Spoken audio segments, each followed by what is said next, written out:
کہانی کی شروعات ایک پہاڑی پر چڑھائی سے ہوتی ہے۔ بیکی، اس کا شوہر ڈین اور ان کی دوست ہنٹر ایک خطرناک پہاڑی چڑھ رہے ہوتے ہیں۔ اچانک ڈین ایک حادثے میں نیچے گر کر ہلاک ہو جاتا ہے۔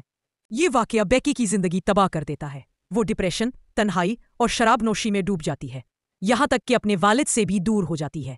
ڈین کی موت کو تقریباً 1 سال گزرنے کے بعد ہنٹر بیکی کو سمجھاتی ہے کہ وہ ایک نیا چیلنج قبول کرے تاکہ اپنے خوف پر قابو پا سکے۔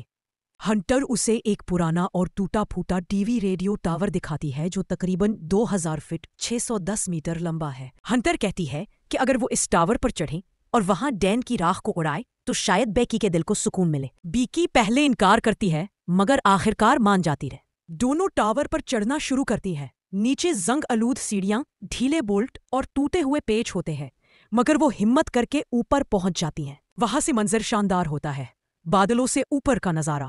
وہ کچھ دیر لطف اندوز ہوتی ہیں اور ڈین کی یاد کو تازہ کرتی ہیں، لیکن جب وہ واپس نیچے اترنے لگتی ہے تو ایک خوفناک حادثہ ہوتا ہے۔ سیڑھیاں ٹوٹ جاتی ہے اور رسی کے ساتھ جڑا ہوا راستہ نیچے گر جاتا ہے۔ اب وہ دونوں 2000 فٹ کی بلندی پر پھنس جاتی ہیں، بغیر کسی محفوظ راستے کے۔ اوپر خوراک اور پانی بہت محدود ہوتا ہے۔ ان کے پاس ایک ڈرون ہوتا ہے جس کے ذریعے وہ مدد کے لیے سگنل بھیجنے کی کوشش کرتی ہے، مگر بیٹری ختم ہو جاتی ہے۔ اتنی بلندی سے فون زمین تک نہیں پہنچ پاتا۔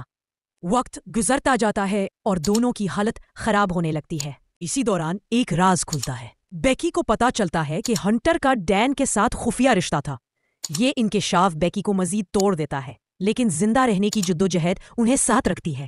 ایک موقع پر ہنٹر نیچے لٹک کر بیگ نکالنے کی کوشش کرتی ہے، مگر زخمی ہو جاتی ہے اور آخرکار گر کر ہلاک ہو جاتی ہے۔ بیکی کئی دن تک یہ سوچتی ہے کہ وہ ہنٹر کے ساتھ ہے، لیکن حقیقت یہ ہے کہ وہ تنہا رہ گئی ہے۔